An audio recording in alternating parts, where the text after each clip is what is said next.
অজু বানাইয়া জায়নামাজ বিছাইয়া কলিজা ভরে যদি ডাক দাও, ইয়া আল্লাহ,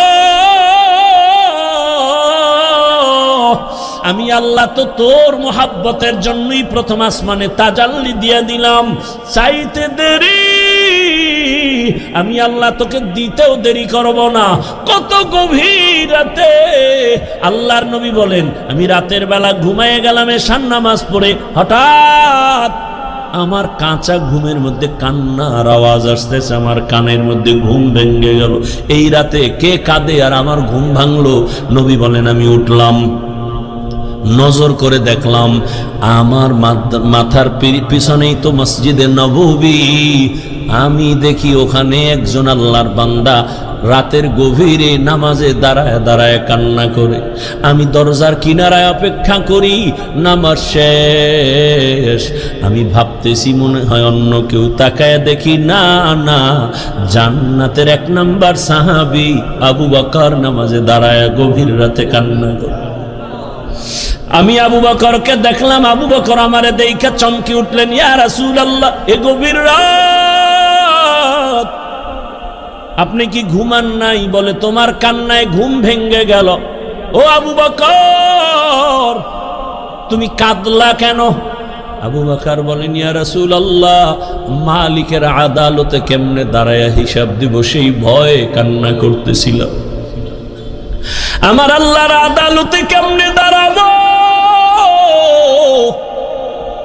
নবী বলেন, কেন? আপনার তো জান্নাতের টিকিট রেডি, 10 জনের প্রথম আপনি।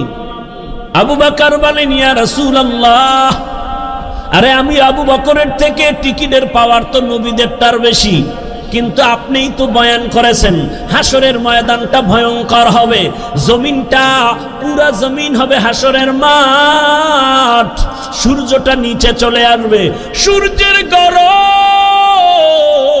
মাটির জমিন তামা হয়ে যাবে, ওদিকে জাহান্নামের চিৎকারের আওয়াজ, জাহান্নাম চিল্লায় বলবে, হে মালিক, বেনামাজি গুলো কই?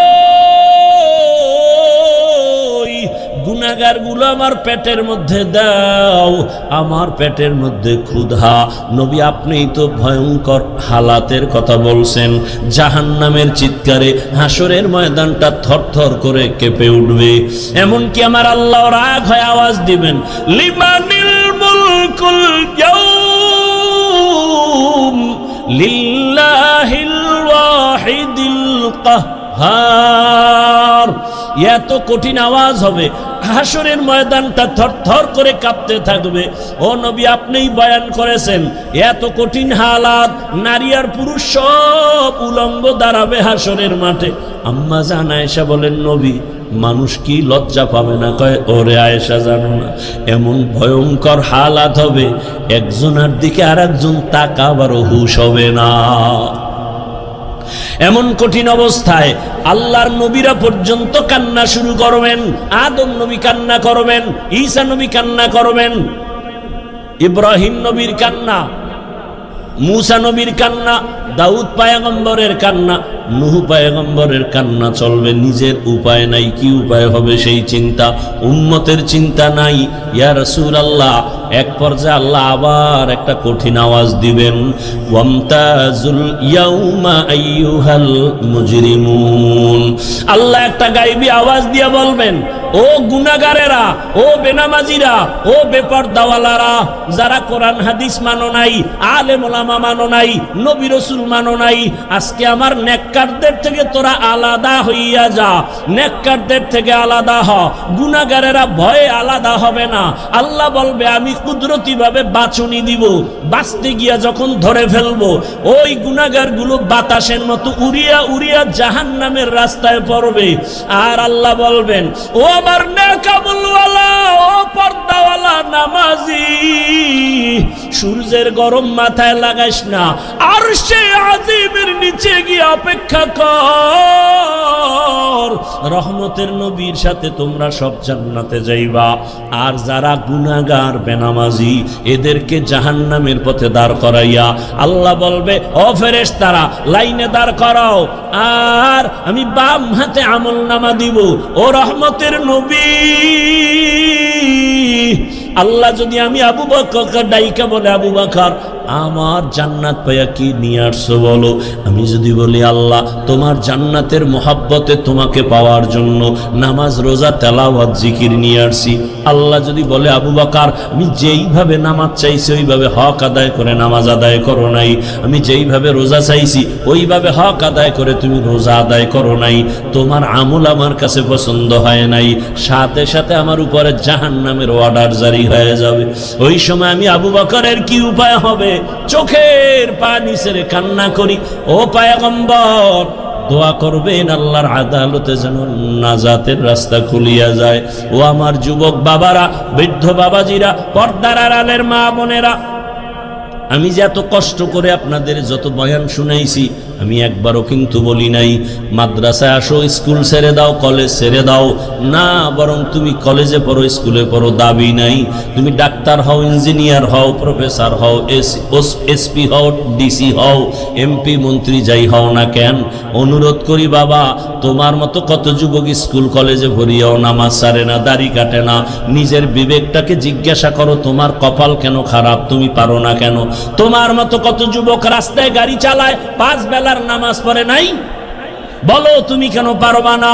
তোমার মতো যুবক র্যাব আর্মি পুলিশ বিডিআরের চাকরি করে নামাজ পড়ে, তুমি কেন পারো না? তোমার মতো যুবক তাকায় দেখো, নদীর মধ্যে মাছ ধরে নামাজ পড়ে, কৃষি কাজ করে নামাজ পড়ে, নিজেকে জিজ্ঞাসা করো তোমার কপালে কার বরদোয়া লাগছে, মা বাবার নাকি শিক্ষকের নাকি উলামায়ে কেরামের? না হয় তোমার মতো যুবক যদি দুনিয়ার সব লাইনে চাকরি করে, ব্যবসা করে, নামাজ পড়ে, তুমি পারো না কেন? ও পর্দার আড়ালের আম্মা জানেরা, আপনার মতো কত মা এই এলাকায় এখনো খুঁজলে পাওয়া যায়, বেপর্দায় চলে না, নামাজ ছাড়ে না, মোবাইলে সময় নষ্ট করে না। ও আম্মা জানেরা, বোনেরা, মনটা কি চায় না একজন আদর্শমান ডাক্তারের মা হয়ে যাবেন? আপনার সন্তানের ব্যবহারে শিক্ষকরাও দোয়া করবে, আপনার সন্তানের আচরণে আলেম ওলামাও দোয়া করবে, আপনার সন্তান ডাক্তারি করবে, নামাজ পড়বে, কোরআন তেলাওয়াত করে আপনাদের জন্য দোয়া করবে।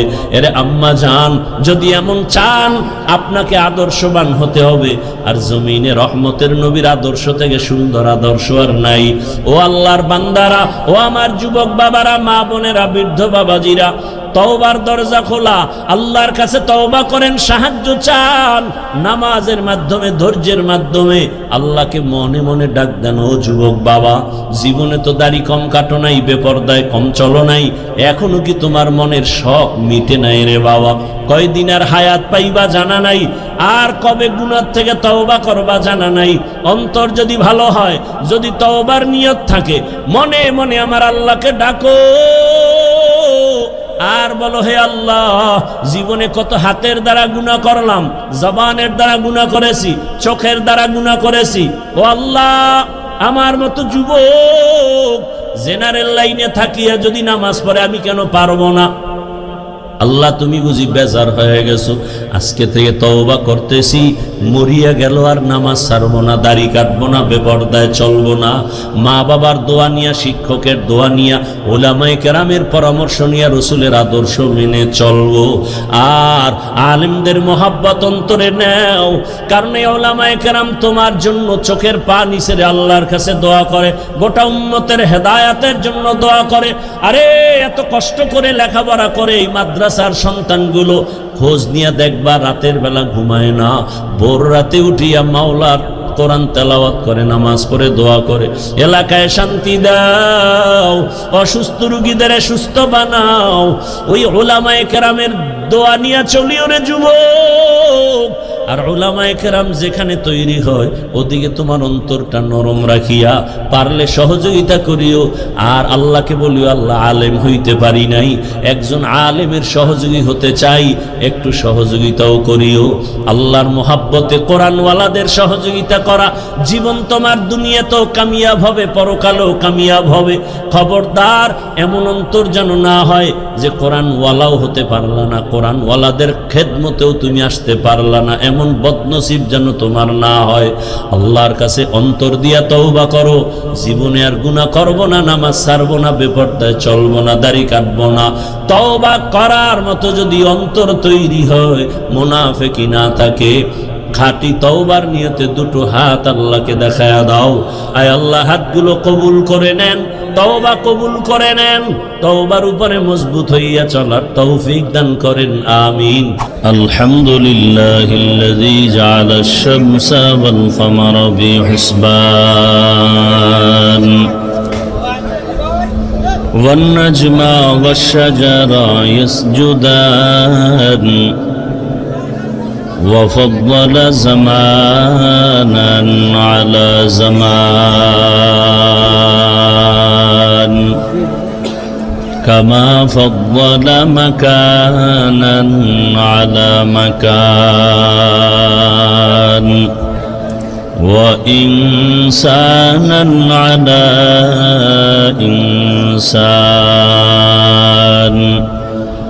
ونشهد أن لا إله إلا الله وحده لا شريك له لا ضد له ولا ند له ولا مثل له ونشهد أن سيدنا وسندنا وحبيب ربنا وطبيبنا وطبيب قلوبنا ومولانا محمدا عبده ورسوله أرسله بالحق بشيرا ونذيرا وداعيا إلى الله بإذنه وسراجا منيرا اللهم صل على محمد النبي الأمي وعلى آله وسلم تسليما وبعد فأعوذ بالله من الشيطان الرجيم بسم الله الرحمن الرحيم يا أيها الذين آمنوا استعينوا بالصبر والصلاة إن الله مع الصابرين.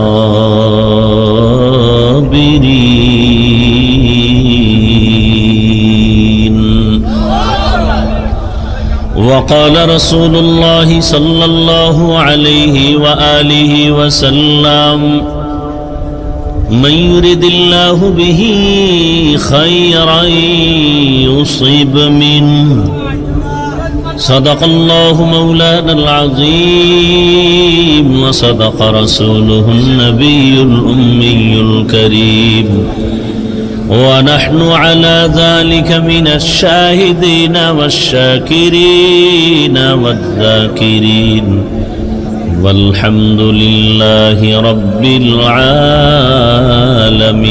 العالمين. سبحانك لا علم لنا إلا ما علمتنا إنك أنت العليم الحكيم. رب اشرح لي صدري ويسر لي أمري واحلل عقدة من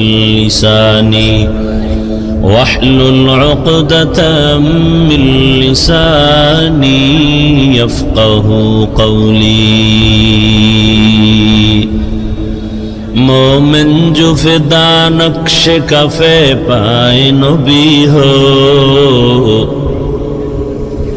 مومن جو فدا نقش کفے پائے نبی ہو زیر قدم آج بھی عالم کا خزینہ हो ज़ीर कदम आज भी आलम का खजीना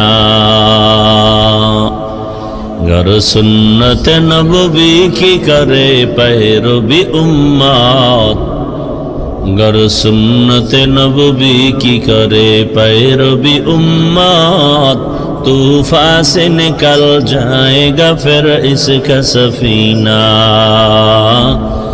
तूफान से निकल जाएगा फिर इसका सफीना आशिक हो बिरादर शहंशाह दो आलम आशिक हो बिरादर शहंशाह दो आलम मिश्को से ज्यादा मुबारक जिसका पसीना मिश्को से ज्यादा मुबारक जिसका पसीना कर दिल में तड़प हो मेरे आका का ज़ियारत कर दिल में तड़प हो मेरे आका का ज़ियारत एक आन में आए नबी दिखला दे मदीना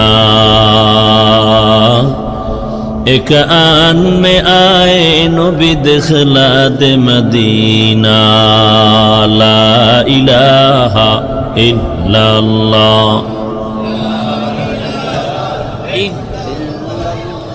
ला इलाहा इल्लल्लाह ला इलाहा इल्लल्लाह ला इलाहा इल्लल्लाह मुहम्मदुर रसूलुल्लाह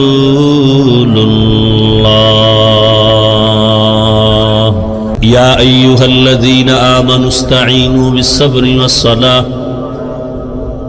হে মুমিন তোমরা আমি আল্লাহর কাছে সাহায্য প্রার্থনা করো সবর ও সালাতের মাধ্যমে ইন্নাল্লাহা মা'আস সাবিরিন নিশ্চিত আমি আল্লাহ সাবিরিনদের সাথেই থাকি রহমতের নবী বলেন মান ইউরিদিল্লাহু বিহি খাইরান ইউসিব মিন আল্লাহ যাকে ভালোবাসেন বেশি মোহাব্বত করেন নবীজি বলেন আল্লাহ তাকে মুসিবত দিয়া পরীক্ষা নিবেন তরজমা শেষ এবার ব্যাখ্যা হাদিসের উপরে কিছু কথা এরপরে আয়াত নিয়ে আলোচনা করব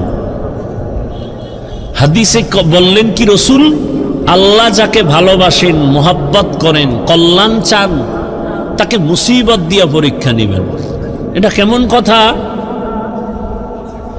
দুনিয়াতে যে যাকে ভালোবাসে তাকে আগে পরীক্ষা করে বিয়া করবেন একজন 10 বাড়ির মাইয়া দেখছেন কেন কি নাকি এই নিয়ম আপনাদের দেশে নাই বিয়া করবে এক মেয়েকে দেখছে কয়টা 10টা ভালো করে খবর নিছে আবার তলে তলে আমি যেই মেয়েটাকে বিবাহ করব তার মা ভালো নি বংশ ভালো নি সাইড কালেকশন আসেনি তার কেন আমি যাকে জীবন দিয়া ভালোবাসবো তাকে পরীক্ষা ছাড়া আমি নিব কেমনে আল্লাহ বলেন আমি জিন সৃষ্টি করেছি আগুনের দ্বারা নূরের দ্বারা ফেরেশতা বানাইছি মাটি দ্বারা মানুষ সৃষ্টি করেছি আমি আল্লাহ মানুষের সর্বশ্রেষ্ঠ মর্যাদা দান করেছি আমি আল্লাহ পরীক্ষার জন্য জমিনে পাঠাবো জিনও কিন্তু জমিনে পাঠায় টেস্ট করেছি ফেরেশতাকেও জমিনে পাঠায় দেখছি সব ঝামেলা করে আমি জমিনে মানুষ পাঠাবো এবং আমি পরীক্ষা করে যাচাই করে দেখব কারা আমার মহাব্বতের বন্ধনে আবদ্ধ হয়ে কে টিকে কে আবার ফেল করে দুনিয়াটাই পরীক্ষার হাল পরীক্ষা মানি একটা মুসিবত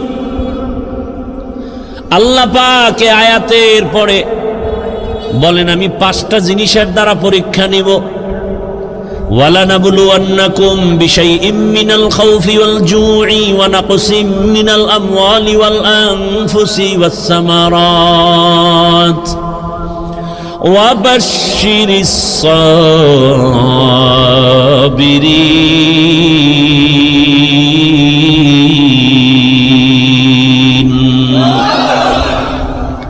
আল্লাহ পাঁচটা জিনিসের দ্বারা পরীক্ষা নিয়া যাকে বেশি মহব্বত করবেন তার পরীক্ষা বেশি কঠিন হবে। আল্লাহ বেশি মহব্বত করেন ঈমানওয়ালাদের, মানুষের মধ্যে যারা ঈমানওয়ালা, আবার ঈমানওয়ালাদের ভেতর আল্লাহ তাদেরকে বেশি মহব্বত করেন যারা ঈমানের সাথে আমল করে। আবার ঈমান ও আমলওয়ালাদের মধ্যে আল্লাহর কাছে আরো বেশি প্রিয় তারা যারা আমল আর ঈমানের মধ্যে তাকওয়া আছে, তাকওয়া, শিরিকের কোনো গন্ধ নাই। গোটা দুনিয়ার ভিতরে তাকওয়ার মানদণ্ডে শ্রেষ্ঠ আল্লাহর প্রিয় মহব্বতের যারা, তারা হলেন আম্বিয়ায়ে কেরাম। আর সব নবী রসুলের মধ্যে শ্রেষ্ঠ রহমাতুল লিল আলামিন। আর উম্মতের মধ্যে আমরা আখিরি নবীর উম্মত আল্লাহর কাছে বড় প্রিয়। আল্লাহ তাআলা বলেন আমি পরীক্ষা নিব মুসিবতের দ্বারা, আর এই পরীক্ষায় যদি পাশ করতে চাও এক পুঁজি লাগবে, যেই পুঁজি না থাকলে পাশ করা যাবে না। ওই পুঁজির নাম হলো ধৈর্য। যাদের ধৈর্য নাই তারা কোনোদিন কামিয়াব হতে পারবে না। এই ধৈর্য আবার তিন প্রকার: ইবাদতের বেলায় ধৈর্য, মুসিবতের বেলায় ধৈর্য, গুনাহের বেলায় ধৈর্য। আপনার যদি ধৈর্য না থাকে এই প্যান্ডেলে মোনাজাত পর্যন্ত থাকা আপনার জন্য সম্ভব হবে না। যাদের ধৈর্য আছে তারাই থাকবেন। ধৈর্য যদি থাকে সে বয়ান শুনতে পারে, ধৈর্য না থাকলে পারে না। ইবাদতের বেলায় ধৈর্য, মুসিবতের বেলায় ধৈর্য, গুনাহের বেলায় ধৈর্য। এই ধৈর্য বড় দামি এক সম্পদ। স্বামী আর স্ত্রী বড় ভালোবাসার জিন্দেগি পরিচালনা করতেছে। একদিন স্ত্রী স্বামীকে জিজ্ঞাসা করে, ও স্বামী, তুমি আমাকে কেমন মহব্বত করো, ভালোবাসো? বলে সীমাহীন। বলে কেমন? কয় তুমি আমার জীবন, আমি তোমার জন্য যা চাও তাই দিব। খেয়াল করতেছেন?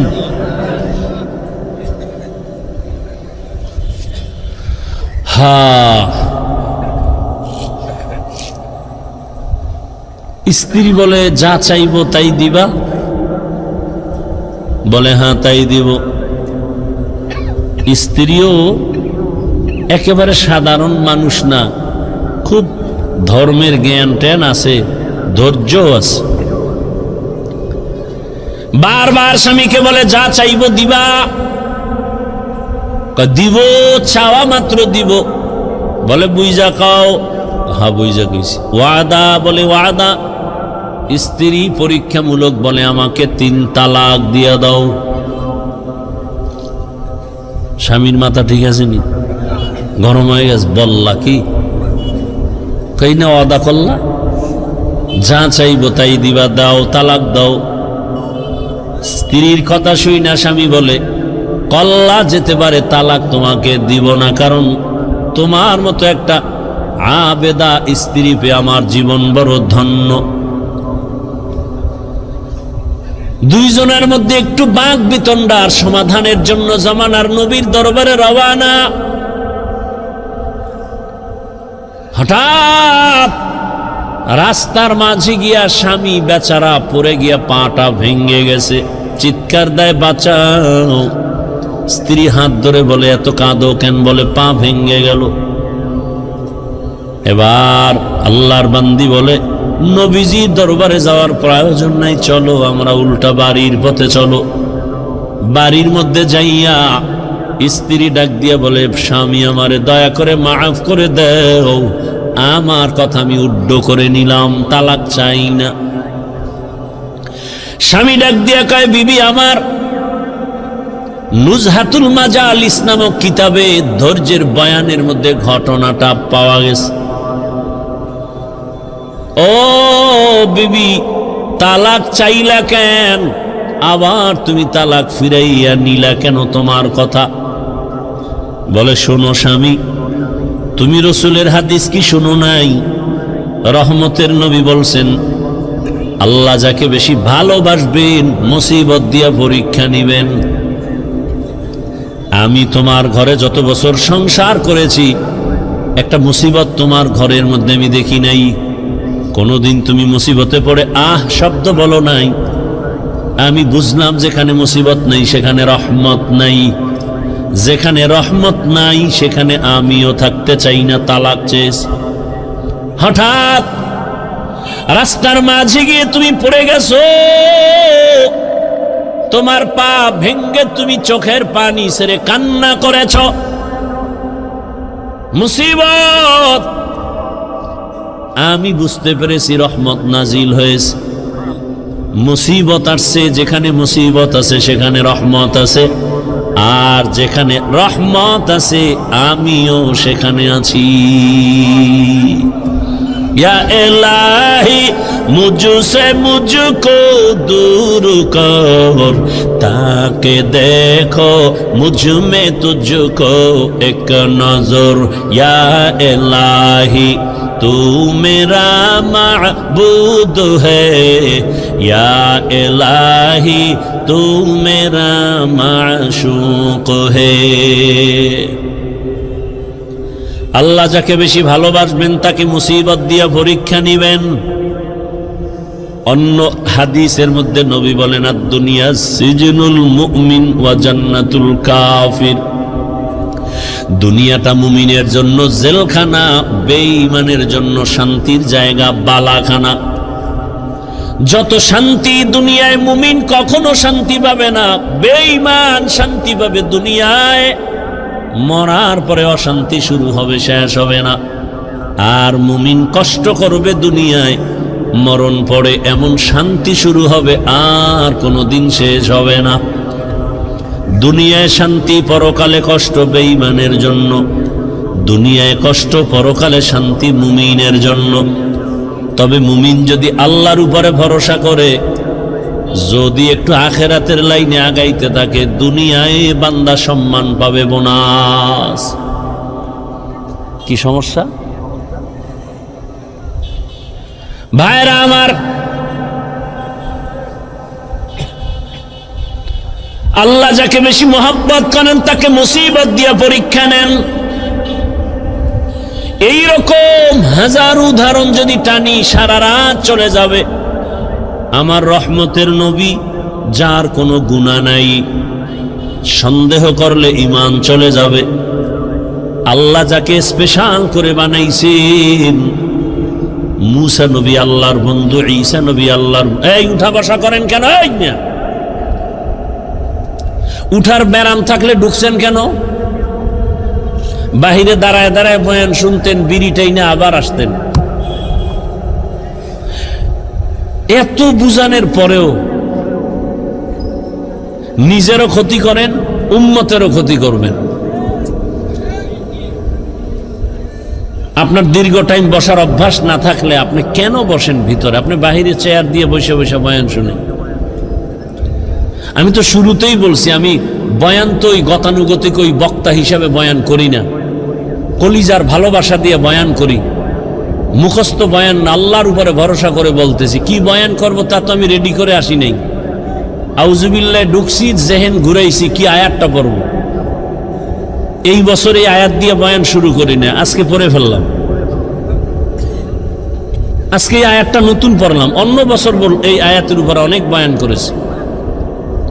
এরপরে আয়াতের উপরে কি বয়ান হবে তাও তো আমার জানা নেই। একের পর এক কথা আসতেছে আসতেছে আসতেছে। বক্তার এলেমের বাহাদুরিতে বয়ান হয় না, ভালো করে মনে রাখবেন। ছোট ছোট কিছু কথা বলি মনে রাখবেন। বক্তার আমল আর এলেমের বাহাদুরিতে ওয়াজ হয় না। এর মূল চাবি আল্লাহর রহমত আর অন্তরে শ্রোতাদের অন্তরের ভালোবাসা, মুহাব্বত। এই দুইটা এক থাকলে বয়ান হয়। আপনারা আমার বয়ান বের করার ফোকাস। এখন ওইটা বুঝাইতে গেলে আরো যাইবে 20 মিনিট। একজন উঠছে, দিছে প্যাঁচ লাগায়, আমার নজর তো চারোদিকে। কে হাত উঠায়, কে বসে, কে ঘাড় এদিক সেদিক করে, নজর তো দিক চলে যায়। পারি না, আমার অভ্যাসই নেই, করুন না বয়ান। আপনারা শুনতেছেন না, আমার ঠেকাটা কি? হেদায়েতের মালিক তো কোনো বান্দার হাতে আল্লাহ চাবি দেন নাই, এত পেরেশানি কেন? বৈশেই তো সেই বয়ান করছে। রসুলের মতো ব্যক্তির বয়ানে আবু জাহিল্লা বাচ্চা যদি কালেমা না পড়ে, আমি কে? রসুলের বয়ান, যার চেহারা দেখলে গুনাহ মাফ, সেই রসুলকে টানা 13 বছর দেখার পরে যে বেঈমান কালেমা পড়ে না, আমি কে? আমি তো মানুষ হই না। বক্তা হয়েছি ঠিক, মাওলানা হয়েছি ঠিক, মানুষ হতে পারি নাই। মানুষ হওয়া ভিন্ন জিনিস। আর রহমান আল্লামাল কুরআন খলাকাল ইনসান, এই বয়ান যেখানে করেছি সেখানে বলেছি মানুষ কাকে বলে। আল্লাহ বলছেন মানুষ কারা? এই মানুষ আল্লাহর কাছে মানুষ না, আল্লাহর দরবারের মানুষগুলো আলাদা।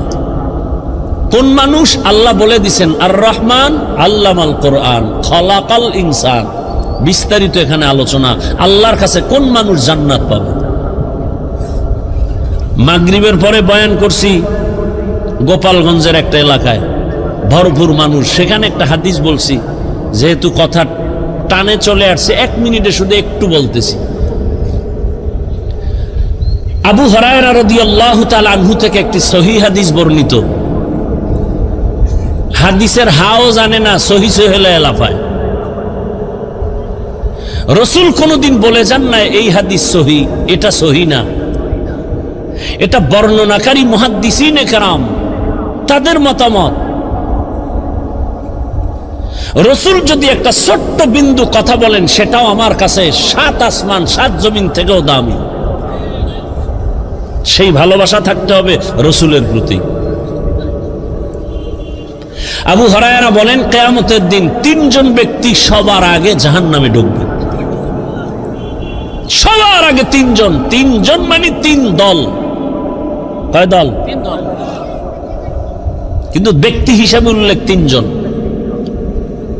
কেমন 3 জন?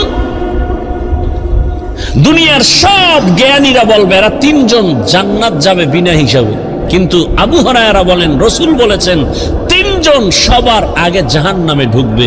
আবু হুরায়রা এই হাদিসটা বলতে গিয়া একজন সাহাবীকে শুনাইতে গিয়া 3 বার বেহুশ হয়ে গেছেন। কয়বার? 3 বার বেহুশ হয়ে গেছেন। সেই 3 ব্যক্তিকে দুনিয়ার জ্ঞানীরা বলে তারা বিনা হিসাবে জান্নাতি, আর আল্লাহ বলবে শিকল লাগায় জাহান্নামে ঢুকা। এর মধ্যে প্রথম ব্যক্তি যুদ্ধের ময়দানের গলা কাটা শহীদ, যে ইসলামের ময়দানে কাফেরের মোকাবেলায় যুদ্ধ করে শহীদ, আল্লাহ তাকে বলবে রে জাহান্নামে ঢুকা। দ্বিতীয় আমার মতো মাওলানা, আল্লাহ বলবে এই মাওলানা দিকে, দুনিয়ার মানুষ তোর বয়ান শুনছে, তোরে এলেম দিছিলাম, কি করছো? আল্লাহ যে ওয়াজ করছি, দাওয়াত দিছি। মানুষ তো তাই জানে, আমি তো ভিতরেরটা জানি। মানুষ তো তোর উপরেরটা জানে, আমি তো ভেতরেরটা জানি। তোরে আল্লামা না লেখলে মনে কষ্ট পাইতি, কেউ জানতো না, আমি জানি। কি এই রোগ নাই? নামটা কেন নিচে হয়েছে? এই রোগ আছে। নাম কেন ছোট হলো, বড় হলো না? মনে তোর কষ্ট কেউ জানে না, আমি তোর অন্তরের খবর জানি। আরো কথা বলার সুযোগ নাই। আল্লাহ বলবে এই জাহান্নামের ফেরেশতা ধর এই মাওলানারে, জাহান্নামের ভেতরে ঢুকা। শহীদেরাও জাহান্নামে, মাওলানাও জাহান্নামে। 3 নাম্বার ব্যক্তি হবে যারা মাদ্রাসা মসজিদে দান সদকা করে, কইবে ধর এই বহু ফকিন্নির মাঝে তোরে টাকাওয়ালা বানাইছি, করছো কি? আল্লাহ মাদ্রাসা মসজিদ কেন করছো? কয় দিনের জন্য। হ্যাঁ, মানুষ জানে দিনের জন্য, কিন্তু আমি ভিতরেরটা জানি। 50,000 টাকা দান কইরা চায়ের দোকানে চাপাবাজি করছো, পুরা মসজিদ তুই কইরা দিছ। তোর নামে আলহাজ না লাগাইলে মাথা গরম। দান করার পরে তোকে মারহাবা না বলার কারণে তোর মেজাজ গরম, পারো না টাকা ফিরাই নিয়ে যাও। জাহান্নামের ফেরেশতাই নাফরমানের ধর, জাহান্নামের শিকল লাগায় জাহান্নামে নাও। ও আমার প্রিয় বাবারা, যুবক, পর্দার আড়ালের মা বোনেরা, বৃদ্ধ বাবাজিরা, শহীদের হালাত যদি এমন হয়, মাওলানাদের হালাত যদি এমন হয়, মাদ্রাসা মসজিদ করনেওয়ালা দানবীরের হালাত যদি এমন হয়, একটু একটা মিনিট চিন্তা করেন আপনার আমার উপায় কি হবে। জিন্দেগি মে বন্দগি তু করনা হে, जिंदगी में बंदगी तू करना है, जिंदगी बे बंदगी शर्मिंदा है, जिंदगी बे बंदगी शर्मिंदा है। दुनिया में हो दुनिया का तलबगार न हो, बाजार से गुजर हो खरीदार न हो। ये दुनिया एक मिसले कागज फूल है, ये दुनिया एक मिसले कागज फूल है। जिंदगी में बंदगी तू करना है, जिंदगी बे बंदगी शर्मिंदा है, जिंदगी बे बंदगी शर्मिंदा है।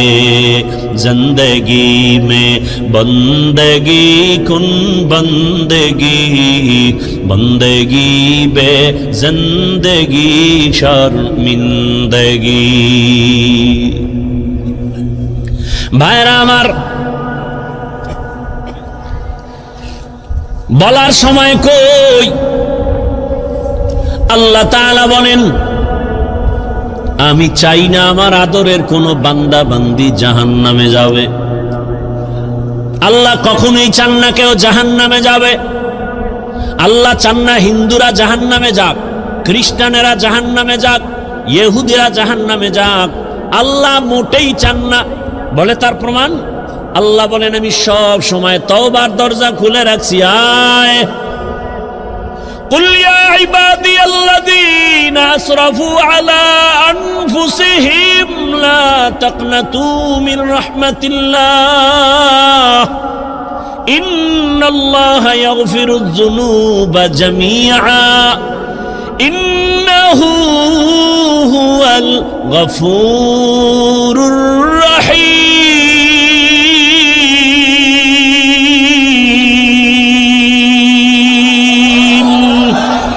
गरतावकुल मी कुनी हर सुबह शाम मेरा साना दरिस्क तू अज़ला मकाम जुज़बा हक़ची ज़े मखाअज इंसो जा फज़ले उआ मस्ते दर जुमला जहा। আল্লাহ বলেন, ও আমার প্রিয় বান্দা বান্দিরা, আয় আমার দরজা খোলা। কি পরিমাণ গুনাহ করেছো? বান্দা বলে 40 বছরের গুনাহ তো বিশাল, হিমালয় পাহাড়ও ছাড়ায় গেছে আমার গুনার এত বড় স্তূপ। আল্লাহ কয়, তুই যদি আসমান বরাবর গুনাহ করে ফেলো, বিশাল বড় লবণের পাহাড়। কিসের পাহাড়? লবণের বিশাল বিশাল বড় পাহাড়। যত বড় বড় লবণের পাহাড়, একটু যদি সমুদ্রের পানি ধাক্কা লাগায়, লবণের পাহাড় বিলীন হতে কয় হাজার বছর লাগবে? বলছি না সত্য কথা, জবাব দিয়েন ভালো করে। কয় মাস? মুহূর্তের মধ্যে সমুদ্রের পানির ধাক্কায় লবণের পাহাড় যেমন বিশাল পাহাড়। কোন কাজের লোকেরা যদি বলি তোমরা 500,000 মানুষ কাজ করে লবণের পাহাড়, এখান থেকে তুমি তাড়াতাড়ি সাতক্ষীরায় নিয়ে যাও, সময় লাগবে নি? বুঝে না, অনেক সময়। কিন্তু সমুদ্রের একটা পানির বাড়ি মারলে মুহূর্তে বিলীন হয়ে যাবে। আল্লাহ কয়, রে গোলাম, কি পরিমাণ গুনাহ করেছো, কয় পাহাড় বানাইছো।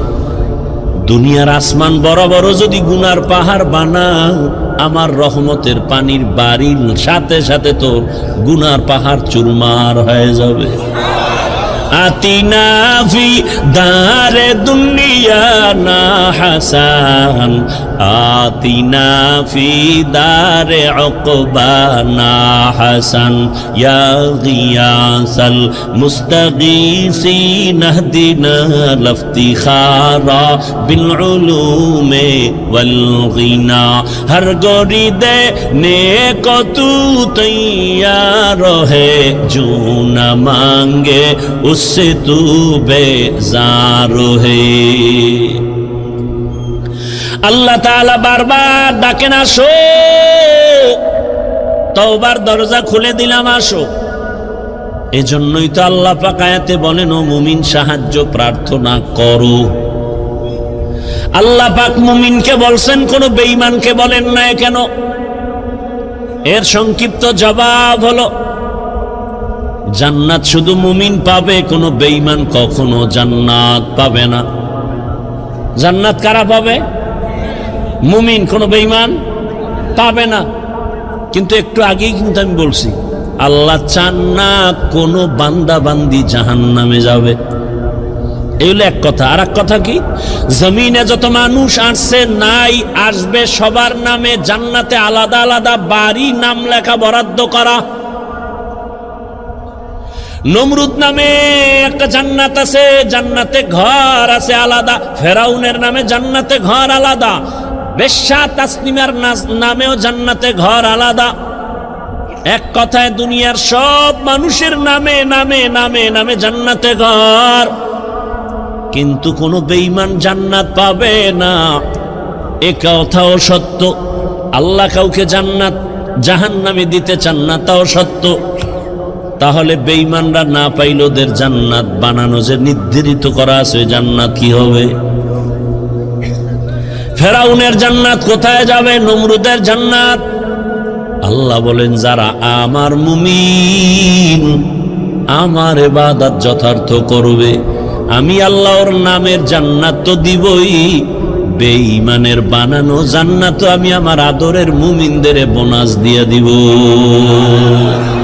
या इलाही तू मेरा माबूद है, या इलाही तू मेरा माशूक है। ভাইরা আমার,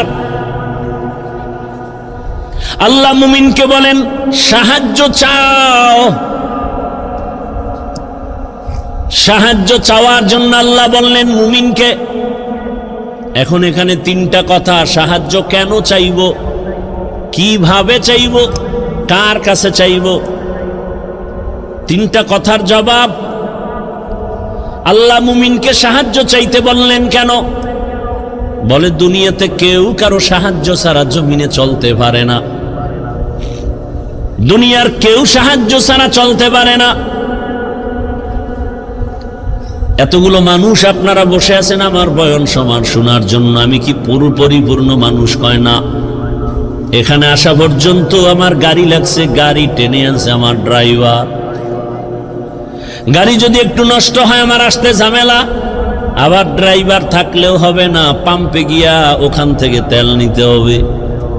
পাম্পের যারা বসা আছে ওরা সব বেশিরভাগ মূর্খ, তেমন শিক্ষিত টাইটেল নিয়ে ওখানে বসে নাই। আমি যদি বলি আমি এত বড় বক্তা, তোর মতো মূর্খের থেকে তেল নিব না, কয় তাই তুই মর। কারণ আমাগো গরিবের কাছে আসবি না, তোর গাড়ির মধ্যে জীবনে তেল যাবে না। আল্লাহ কোন মানুষকে স্বয়ং সম্পূর্ণ বানান নাই। আল্লাহ সাহায্য চাইতে বললেন কেন? আল্লাহ তার এক জবাব দিয়া কোরআনে বলেন, ওয়া খুলিকাল ইনসানু যায়ীফা। আমি মানুষকে বড় দুর্বল করে বানাইছি, মানুষের মতো দুর্বল কোনো প্রাণী বানাই নেই। মানুষ এত দুর্বল, পিপিলিকার কাছেও দুর্বল। আল্লাহর বানানো ক্ষুদ্র পিপিলিকার কাছে আমরা দুর্বল, একটা মশার কাছেও আমরা দুর্বল, মানুষের বানানো জিনিসের কাছেও মানুষ দুর্বল। 2 টাকা দামের একটা বেলেট বানাইছে মানুষ, ওই বেলেটের কাছেও সব মানুষ দুর্বল। কি এই যে স্টান বানাইছে মানুষ, এই মানুষ এই স্থানের বাড়ি খেয়া জাগাত নাই, ইট বানায় মানুষ, ইটের একটা টুকরা পড়ছে, জাগাত শেষ। তাহলে মানুষ নিজের বানানো বস্তুর কাছেও দুর্বল, আল্লাহর বানানো ক্ষুদ্র পিপিলিকার কাছেও দুর্বল। পিপিলিকায় যদি মেজাজ গরম করে, একটা বনিয়াদমরে ঘুমাতে দিব না, খাইতে দিব না, কোনো বনিয়াদম খাইতেও পারবে না, ঘুমাতে পারবে না। মশায় যদি আন্দোলন শুরু করে, আদম সন্তানের কপালে আর ঘুম জুটবে না। কি জিন্দেগি বরবাদ হয়ে যাবে। তাহলে আমরা মশার কাছেও দুর্বল, পিপিলিকার কাছেও দুর্বল, আমাদের মতো দুর্বল কোনো প্রাণী নাই। এই কথা যেমন সত্য, আমাদের মতো শ্রেষ্ঠ জমিনে কেউ নাই, এ কথাও সত্য। দুর্বল হইয়া আবার শ্রেষ্ঠ হয় কেমনে? ধৈর্য হবে শোনার। দুর্বল সে আবার শ্রেষ্ঠ হয় কেমনে? হ্যাঁ, দুর্বলতাটাই শ্রেষ্ঠত্বের কারণ। যেমন আপনাদের ঘরের মধ্যে শিশু বাচ্চা আছে, আবার বড় ছেলে মেয়েও আছে। ভালো করে বুঝেন,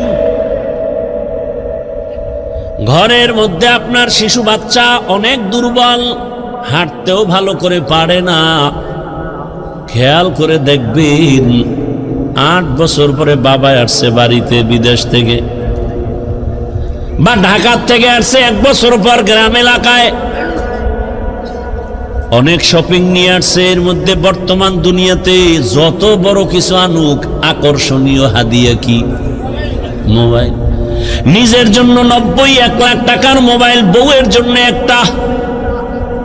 বউয়ের মোবাইল বউরে দিবে, কিন্তু সব কাপড় চোপড় বের করে বলে ভাগ ভাগ করে দেও। ছেলের জামা মেয়ের জামা মোবাইল দুইটা আলাদা রাইখে দিছে ড্রেসিং টেবিলের উপরে, ওটা প্যাকিং করা ইনটেক। ছেলে একটা বড়, ওর তো নজর হেন, ও কাপড় চোপড়ের দিকে তাকায় নাই। ও গিয়া ইনটেক প্যাকেটটা ধরছে, লাখ টাকার মোবাইলের প্যাকেটটা যখন ধরছে না, বাবাই দিছে ধমক, এই মোবাইল ধরিস না। ছেলের মনে একটা কষ্ট আসছে, বাবা এতদিন পরে বাড়ি আসছো, ধমক দিলা কেন? অভিমান কইরা সন্তান অন্য জায়গায় বা রুমে গিয়া চুপচাপ বসে আছে রাগ করে। বাবা সব গুছাই টুছাই ও ইনটেক মোবাইল টেবিলে রাইখে গেছে বাথরুমে। কোন রুমে? বলেন বলেন। আমরা বাথরুম, শিক্ষিত ভদ্র যারা, এরা বাথরুম কয় না, কি কয়? ওয়াশরুম। ওয়াশ কয়নি? বাথরুমে ওয়াশ করা চূড়ান্তভাবে উচিত না, কারণ বাথরুম হলো জিন শয়তানের আড্ডাখানা। বাথরুম কখনো ওয়াশরুম হতে পারে না। একান্ত যদি আপনার বাথরুম ওয়াশরুম বানাতে হয়, মাঝখানে পার্টিশন লাগাইয়া দেন, বাথরুম আলাদা থাকবে, ওয়াশরুমে আপনি ওযু বানাবেন, যা করবেন, ওয়াশরুম আলাদা, পর্দা লাগাইয়া দেন। না হয় আরো উত্তম হবে, বাথরুম আলাদা থাকবে, আপনার ওয়াশরুম থাকবে আলাদা। কি কম, কারে কম? দুনিয়ার সব মিস্ত্রিগুলো সব এক না একতন্ত্র ভাবে বেসিনটা দিয়ে তুইবে বাথরুমের ভিতরে। এরপরে কমোড তো সব চেয়ার হাই, লো কমোড নাই, সব চেয়ারে বয়ে বয়ে বয়ে বয়া টেলিভিশন দেখবে বাথরুমের ভিতরে। কি আর বলবো? ওয়াশরুম নয়, বাথরুম তো বাথরুম, সেটা ওয়াশরুম হয় কিভাবে? আমাদের অনেক ওলামায়ে কেরামের বিরুদ্ধাচরণ করেন, উচিত না। বাথরুমে খালি পায়ে যাওয়া যাবে না, খালি মাথায় যাওয়া যাবে না, তো অ্যাক্সিডেন্ট হবে, দুর্ঘটনা হবে, কারণ জিনের আড্ডাখানা প্রত্যেকটা বাথরুম। খুব খেয়াল করিয়েন, ওলামায়ে কেরাম থাকলে ভুল হলে ধরায় দিয়েন, জায়গায় দাঁড়ায় যাবেন। কিন্তু আপনি ওয়াশরুমে যদি খালি পায়ে যান, খালি মাথায় যান, বাধা নাই, বাথরুমে যাওয়া নিষেধ, খালি পায়ে যাওয়া যাবে না। এবং সেখানে ঢুকতে কিন্তু নিয়ম আছে, বাম পা দিয়া ঢুকবা, ডান পা দিয়া বের হওয়া। ওয়াশরুমের এই কিন্তু নিয়ম নাই। যাক, অনেক কথা। কি কথার থেকে এখানে আনছি? নো, এর আগের কথা কি? ওই যে বাথরুমে গেল, এখন ওই যে শিশু বাচ্চা আছে না, বড় ছেলে ইনটেক প্যাকেটটা হাত দিছে, মাথা গরম, ছেলে গিয়া অভিমান করে আর এক রুমে হইয়া রইছে।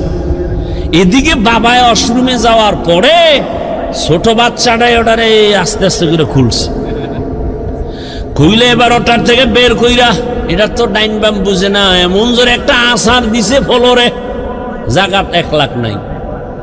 বাথরুমে বাবা আওয়াজ পায়, মাথা গরম, দরজাটা খুইলা দেখে আকাম কে করছে, ছোট বাচ্চা কলিজার টুকরা। বাবায় কিছু কয় না, খালি চোখ গরম করছে। বাচ্চাটা বাবার চোখের দিকে তাকায় কান্দে দিছে, চুম্বুকের মতো আকর্ষণ। বাবায় হাত বাড়ায় কোলেটাই না, আব্বু কাঁদিস না, তোরে কিছু বলি নাই। দুর্বলতাই সম্মানের কারণ। বাচ্চার উপরে এত কেন দুর্বল? বাচ্চার উপরে সবার মায়া কেন কয় দুর্বল? আল্লাহ বান্দারে মায়া করেন কেন কয় জিনের থেকেও দুর্বল, ফেরেশতা থেকেও দুর্বল। আল্লাহ বলেন এই দুর্বলতা আমি মর্যাদা বাড়ায় দিছি। আবার পুরুষের মধ্যে, মানুষের মধ্যে নারীরা দুর্বল, এজন্য পুরুষের থেকে নারীর সম্মান বেশি। নারীরা দুর্বল, এজন্য তাদের মর্যাদা বেশি। এরা চাইলেই জুমায় যেতে পারবে না, চাইলেই ঈদগাহে যেতে পারবে না, চাইলেই যুদ্ধের ময়দানে যেতে পারবে না। আল্লাহ কয় এরা দুর্বল। ও নবী জানায়া দেন, আমার বান্দি যারা জুমায় যেতে পারবে না, রৌদ্রের তাপ সইতে পারে না, এদের শরীর বড় নরম, এরা বাহিরের কষ্ট সহ্য করতে পারবে না। জানায়া দেন তোমরা ঘরে থাইকা জোহরের নামাজ আদায় করো। পুরুষেরা জুমায় গিয়া যা পাবে তুমি ঘরে বৈশা সেই সওয়াব পেয়ে যাবা। পুরুষেরা জানাজায় গিয়া যা পাবে, আম্মাজান ঘরের মধ্যে আপনি তাই সওয়াব পাবেন। পুরুষেরা যুদ্ধে গিয়া শহীদ হবে, আর আপনার শহীদ বাচ্চা প্রসবকালে যদি মা দুনিয়া থেকে বিদায় নেয়, আল্লাহ কয় নবী জানায় দেন আমি তাকেও শহীদের মর্যাদা দান করব। যত দুর্বল সম্মান বেড়ে গেল। ও মানুষ তুই বড় দুর্বল। বলে এবার দুর্বল তো এক লাইনে বললাম, আর এক লাইন মেধার বেলায় তুই দুর্বল, খানার বেলায় দুর্বল, ঘুমের বেলায় দুর্বল। দুনিয়াতে বড় বড় খাদক আছে, নীল তিমি আছে, বড় বড় সাগরের মধ্যে নীল তিমি। এক একটা নীল তিমির প্রতিদিনের খাদ্য তালিকা 1000 কেজি চিংড়ি মাছ। কি বলবেন নাউজুবিল্লাহ, সুবহানাল্লাহ। না হারা দিন বিড়িটা নেই, সুবহানাল্লাহ, তো সময় লাগবে। আল্লাহ হেদায়াত দান করুন। পৃথিবীতে একটা পাহাড় আছে কোহে কাফ, ওই পাহাড়ে একটা প্রাণী বসবাস করত, নাম হলো সিমর্গ। এই প্রাণীটার প্রতিদিনের খাদ্য তালিকা 40টা মোটা তাজা হাতি। বাদ দেন ঢাকায় যান চিড়িয়াখানায়, ওখানে বাঘের খানা কত? বাঘের প্রতিদিনের খাদ্য তালিকায় লেখা 17 কেজি গোশত প্রতিদিন একটা বাঘের খাদ্য। আপনাকে এই থানায় কেউ পারবে 3 বেলায় 17 কেজি গোশত মারতে পারবে? না পারলেও কয় হুজুর ধাক্কা ধাক্কিটা চলে খাওয়ার জন্য। ডাক্তার বলছে মিষ্টি খাবি না হারাম মরবি। হে সবে বরাতে মসজিদে গেছে মিষ্টি খাওয়ার জন্য, খাইতেই হবে। ডাক্তারের মানা নাই, আবার বাচ্চা একটা লগে লয়ে গেছে। নিছো ভালো কথা, তোমার বন্টনে একটা প্যাকেট, সে বাচ্চাটাও নিছে, এবার ভাগ দিয়ে আর একটা প্যাকেটের জন্য হাত দিছে। আরেকজনে পিছন দিয়ে দেখে যে আমি একটাই ভাইনো, 2টা নেওয়ার পরে আরেকটা টানে, ওর হাতেরটা ধরে টান দিছে, লাগছে দুইজনে কিলাকিলি। কিলাকিলিতে প্যাকেট সব পায়ের তলে ভর্তা। শেষ পর্যন্ত চাইয়ে দেখে এই কিলাকিলির মধ্যে মসজিদে কেউ নাই, ওরা 2জন ছাড়া। মসজিদ থেকে বাইরে রাখা মিষ্টিও গেছে, জিন্দেগি বরবাদ, এই মসজিদে আমুনা, মিষ্টির প্যাকেট ঠিক মতো পাইলাম না কেন? এর নাম নফসে খাওয়ামা। নফস 3 প্রকার, আর বাঙালির একটা নফস বেশি আছে, এটার নাম খাওয়ামা। এটা শুধু খানা চায়। আর এমনি আল্লাহর ভাষায়, ইসলামের পরিভাষায় নফস 3 প্রকার, আম্মারা, লাওয়ামা, মুতমাইন্না। আর বাঙালির আর একটা বেশি। আল্লাহ হেদায়াত দান করুন। একজনে বলে রাস্তা দিয়ে রওনা হয়েছে, আর এক ভদ্রলোক আল্লাহ ভক্ত, সে মেহমান ছাড়া খানা খায় না। তাই আজকে আরে পাইয়া লাইছে, ভাই মেহমান আনলেই বরকত, ঘরে আসলেই বরকত, রসুলের হাদিস। এখন সেই সময়ের খাদ্য বড় প্রধান রুটি, মেহমান আসছে তো একটু গোশতের আয়োজন করি, তো রুটি আইনা দিয়া গোশত আনিয়ে দেখে যে রুটি খাইয়া লাইছেন মাঝখানে। কি করবো, ওদিকে রুটি বাজতে দেরি, গোশত আনতে দেরি, বা গোশত দিয়ে আবার রুটি আনতে গেছে, রুটি বানাইয়া রেডি করে আনতে আনতে গোশত নাই। এইভাবে 10 বার আপ ডাউন করণে কি পরিমাণ রুটি ভিতরে ঢুকছে, ওদিকে পাতিল খালি। পরে জিজ্ঞাসা, ভাই আপনি যাইবেন কই? কয় ডাক্তারের কাছে। কেন? কয় রুচি নেই। ভদ্রলোক কয়, ভাই আল্লাহর রাস্তায় আপনি যান তাড়াতাড়ি, তবে অনুরোধ এই পথ দিয়ে আর ফেরত আইয়েন না। গরতাওয়াকুল মিকুনিহার সবহশাম মিরাসানাদ রিজকে তু আজলা মাকাম। কত রাত ঘুম মারলেন? আল্লাহর দিনের জন্য একটু ঘুম কমাবেন, একটু কম ঘুম হবে। এতটুকু ধৈর্য হচ্ছে না, আমিও ছেড়ে দিব, অনেক দূরে যেতে হবে, আর 10 মিনিটে বিশ্বাস করব ইনশাআল্লাহ। ধৈর্য হবে না আগেই দোয়া করে দিব? আলোচনা করলে আমার আরো অনেক আলোচনা আছে শুধু আয়াতের উপর। আপনাদের ধৈর্য হচ্ছে না আর আমারও হয় না, কত আর আল্লাহর দেওয়া বাঁশি আর কত বাজবে। ওগো নবীর উম্মতেরা,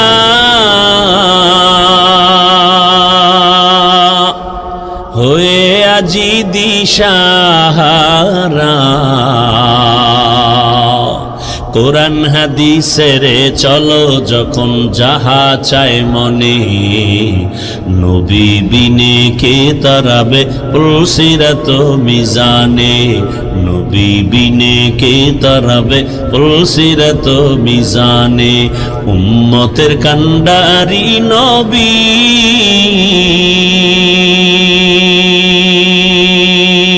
কাঁদছেন উম্মতের লাগি, এখনো কাঁদেন নবীজি শুয়ে মদিনার পানে, নবী বিনে কে তারাবে পুলসিরাত মিজানে, নবী বিনে কে তারাবে পুলসিরাত মিজানে। ও আমার কলিজার যুবক বাবারা, ও বৃদ্ধ বাবাজি, পর্দার আড়ালের মা বোনেরা, আল্লাহ তো দুর্বল করে বানিয়েছেন, কিন্তু মর্যাদা সবার উপরে দিয়েছেন। মানুষের মতো দামি কেউ নাই। আমরা মেধার বেলায় দুর্বল, সবাই কিন্তু MBBS ডাক্তার, সবাই ডিগ্রি নিয়ে বসে আছে চেম্বারে, কিন্তু একে অপরের কাছে দুর্বল। নাক কান গলার ডাক্তার পেটের রোগ ঠিক করতে পারে না, মেডিসিনের ডাক্তার নাক কান গলার উপরে বিশেষজ্ঞ না। আল্লাহ এক একজনের এক এক সাইড আগায় দিছে, এক সাইড দুর্বল রাখছে, যেন অহংকারী করার সুযোগ না পাও। আমি কোরআনের বয়ান করি, কিন্তু ফতুয়ার কাজ আমার না। ফতুয়া দেওয়ার বেলায় আমি মুফতি সাহেবের কাছে দুর্বল। দেখছেননি কারবার? দুনিয়ার সব একে অপরের কাছে দুর্বল। আল্লাহ এত দুর্বলতা দিয়ে বানাইলেন, এদিকে দুনিয়ার জমিনে যে আমি জান্নাতের পথে আগাবো, দুনিয়ার জমিনটাও বড় ভেজালওয়ালা, দুর্বল। চতুর্দিকে গুনাহ গুনাহ আগাইতে পারি না। আবার আমার পেছনে 3 দল শয়তান আমারে আটকানোর চেষ্টা করে, মানুষ শয়তান, জিন শয়তান, নফস শয়তান। এত কিছুর মধ্যে আমি কিভাবে আগাবো? সাহায্য না নিলে চলবে না, সাহায্য ছাড়া চলবে না। এখন ফাইনাল হয়ে গেল, সাহায্য লাগবেই, এ কথা আমরা ফাইনাল, ঠিক নাকি? আপনি পারবেন সাহায্য ছাড়া? আপনার টাকা আছে কোটি কোটি, কিন্তু মাছওয়ালার কাছে টাকা না দিলে ঘরে মাছ আসবে না। এই জমিনে গরিবেরা যদি গোশত না কাটতো, বড় লোকের কপালে কোনোদিন গোশতের খানা পেটে যেত না। নদীর মধ্যে গরিবেরা গিয়া কি পরিমাণ কষ্ট করে মাছ ধরে, ওই গরিব যদি আমাকে মাছ এনে না দিত, তো আমার কপালে মাছ আসতো না। আল্লাহ তাআলা দুর্বল বানায় রাখছেন। এবার সাহায্য চাবো, এটাই ফাইনাল। তবে কার কাছে সাহায্য চাবো বুঝেননি? কার কাছে চাবো? সবাই বলবে আল্লাহর কাছে। এ মিথ্যা কথা বলবেন বসে বসে। আল্লাহর কাছে সাহায্য চাইতেই হবে। যদি আপনার 100 বিশ্বাস আর বাস্তবায়ন করতেন, এ জমিনে কোনো এনজিও সুদখোর কোনো কারবারই থাকতো না। 30-40 বছর আগে জমিন থেকে সব এনজিও দূর হতো, সুদের কারবার চলতো না।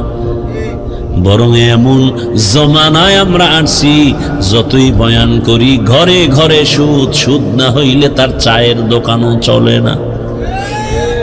এলাকার কোন গরিব বড় লোকের কাছে গিয়ে কয়, জনাব আমারে 5000 টাকা ধার দেন, সামনে ঈদ আসছে, বাচ্চাদের কাপড় কিনবো। বড় লোক কয় নাই নাই নাই নাই নাই। কানে কানে গিয়ে কয়, সুদে দিবেননি? কয় 1 লাখের বেশি লাগলেও দিব। আছে না নাই? 5000 টাকা ধার দেয় না, সুদের টাকা লাগাইতে হাজারো লাখো টাকা দিতে চায়। কোন জমানায় আছি, বাঁচতে চাইলেও পারি না। এবার ভালো করে বুঝেন, বিবেক দিয়ে একটু সমাধান করেন। সাহায্য চাওয়ার জন্য এমন একজনকে নির্বাচন করবেন যার কাছে 3টা দুর্বলতা নাই। তার কাছে চাইবেন, কসম আল্লাহ চাওয়া মাত্রই পাবেন।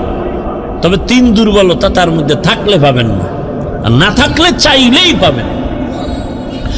1 নাম্বার দুর্বলতা, যার স্বার্থ নাই। 2 নাম্বার দুর্বলতা, যার পিছনে টান নাই। 3 নাম্বার দুর্বলতা, যার অভাব নাই। এবার খেয়াল করেন, এই 3টা দুর্বলতা নাই এমন কোন মানুষ আসেনি? ভালো করে খেয়াল করেন, দুনিয়াতে একজন মানুষও পাবেন না যার পেছনে টান নাই। আমি যতই আগাইতে চাই, আমার বউ কয়ে দাও, স্ত্রী কয়ে দাও, মাইয়া বলা কয়ে দাও, মায়ে কয়ে দাও, বাবায় কয়ে দাও, যত সামনে আগাতে চাই পিছনে টানে। বুঝেননি কথা? ভাইরা আমার, তাহলে দুনিয়াতে এমন একজন মানুষ নাই যার পেছনে টান নাই। 2 নাম্বার দুর্বলতা, যার কোনো অভাব নাই। দুনিয়াতে এমন একজন মানুষের ঠিকানা দেন যার অভাব নাই। একজনে কামগো পীর সাহেবদের কোনো অভাব নেই। দুনিয়াতে কে অভাবী না? যার যত টাকা তার অভাব তত বড়। রিক্সা ড্রাইভারের 100 টাকায় অভাব শেষ, লক্ষ টাকার মালিকের লাখ টাকায় অভাব শেষ হয় না। এক কথায়, দুনিয়াতে এমন একটা মানুষ নাই যার অভাব নাই। দুনিয়াতে এমন একজন মানুষ নাই যার পেছনে টান নাই। কয় দুর্বলতা গেল? ঘুমাইতেছেন না? আর একটা আছে, যার স্বার্থ নেই। দুনিয়াতে এমন একজন লোক বের করেন যার স্বার্থ নাই। বের করতে পারবেন? আমি 2 জন পাইছিলাম, কিন্তু সন্দেহ ঢুকে গেছে। 2 জন পেয়েছিলাম, এক আমার মা আর বাবা। এদের স্বার্থ নাই, কিন্তু সোনার বাংলায় তাকায় দেখলাম স্বার্থের আঘাতে মা বাবা সন্তানের জবাই করেছে। স্বার্থের আঘাতে সন্তান মা বাবাকে জবাই করে। এই অল্প বয়সে সোনার বাংলায় কি না দেখলাম। আপন বাবা তার আপন মেয়েটাকে হোটেলের মধ্যে ঢুকাইয়া বলে, আজকের রাতের জন্য তুই আমার কাছে স্ত্রীর সমান। আরো জোরে বলো। এই জন্যই তো বলেছি, আল্লাহর কসম, ইসলাম ছাড়া এ জমিনে কোনোদিন শান্তি কেউ দিতে পারবে না। চাপাবাজি করতে পারবে মরণ পর্যন্ত। শান্তির ঠিকানার নাম ইসলাম।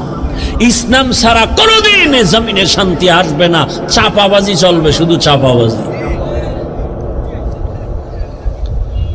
ভালো করে বুঝো, স্বার্থ ছাড়া কোনো মানুষের জমিনে নাই। স্বার্থের আঘাতে স্ত্রী স্বামীকে জবাই করে, স্বামী স্ত্রীকে জবাই করে, ভাই ভাইকে জবাই করে স্বার্থের আঘাতে। আমি কি বানায় বলতেছি বাবা? অহরহ দুর্ঘটনা ঘটে। এইবার হিসাব শেষ, গোড়ায় হিসাব করে দেখবেন একজন পাওয়া যায় যার পেছনে টান নাই, অভাব নাই, স্বার্থ নাই। তিনি কে? তিনি কে? ইয়া আইয়ুহান নাস আনতুমুল ফুকারাউ ইলাল্লাহ ওয়াল্লাহু হুয়াল গানিয়্যুল হামিদ।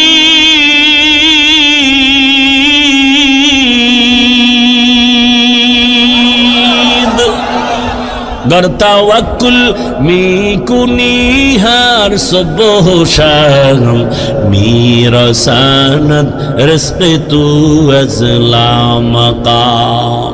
স্বার্থ নাই। আল্লাহ কয় দুনিয়ার মানুষ তোরা সবাই ফকির, আমি আল্লাহ একা ধনী, তবে আমি শুধু ধনী না, আমি প্রশংসিত ধনী। দুনিয়ার ধনীদের বদনাম আছে না নাই?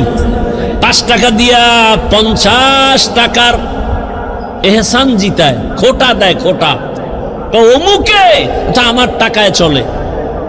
আল্লাহ কয় আমি এহসান করি কিন্তু এর বিষয়ে কোনো খোটা দেই না, বরং আমি আল্লাহ এমন কোন রাত নাই আমি আমার বান্দাকে দেওয়ার জন্য দরজা খুলি না। অতি গভীর হয় রজনী যখন, নীরবে প্রভুর নাম জপিও তখন।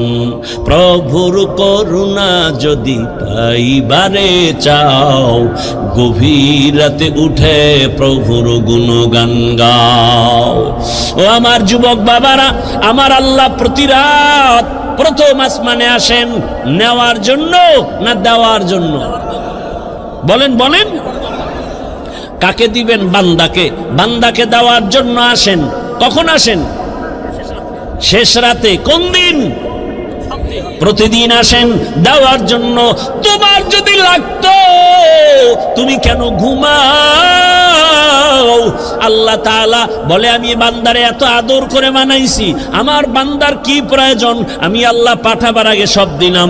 আমার বান্দা বান্দির পানির দরকার আগে দিছি ফ্রি, আমার বান্দা বান্দির আলোর দরকার ফ্রি সূর্য দিয়ে দিলাম, বান্দার বাতাসের প্রয়োজন সব দিয়ে দিলাম। আবারও প্রতি রাতে আমি আসি, আলা মিন মুস্তাগফিরিন ফাগফির লা, আলা মিন মুস্তারজিকিন ফারজুকা। এরে রাতে কে গুনাহ করছো ক্ষমা চা গোপনে গোপনে, কারণ আসমান নীরব, জমিন নীরব, গাছের পাখিরাও ঘুমায়, নদীর মাছও ঘুমায়, ঘরের তোর মা বোন সবাই ঘুমায়। এখন রাস্তা ক্লিয়ার, কেউ শুনবে না।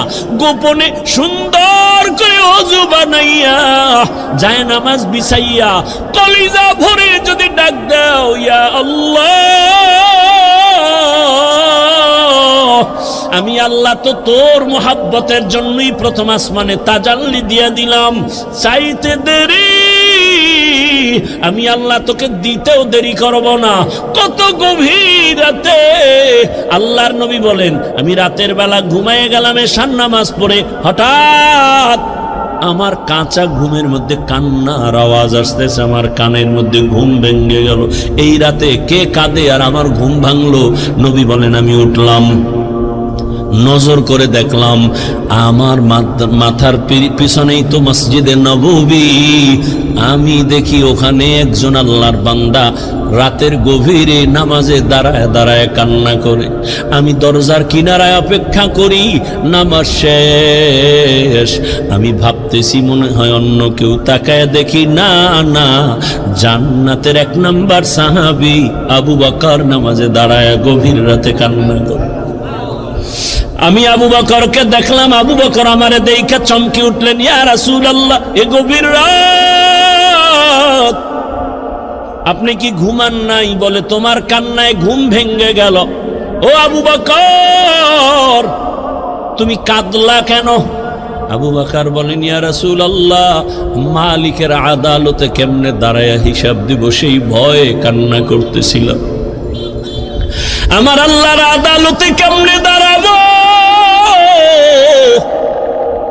নবী বলেন কেন? আপনার তো জান্নাতের টিকিট রেডি, 10 জনের প্রথম আপনি। আবু বকর বলেন ইয়া রাসূলুল্লাহ আরে আমি আবু বকরের থেকে টিকিটের পাওয়ার তো নবীদেরটার বেশি, কিন্তু আপনিই তো বয়ান করেছেন হাসরের ময়দানটা ভয়ঙ্কর হবে, জমিনটা পুরা জমিন হবে হাসরের মাঠ, সূর্যটা নিচে চলে আসবে, সূর্যের গরম মাটির জমিন তামা হয়ে যাবে।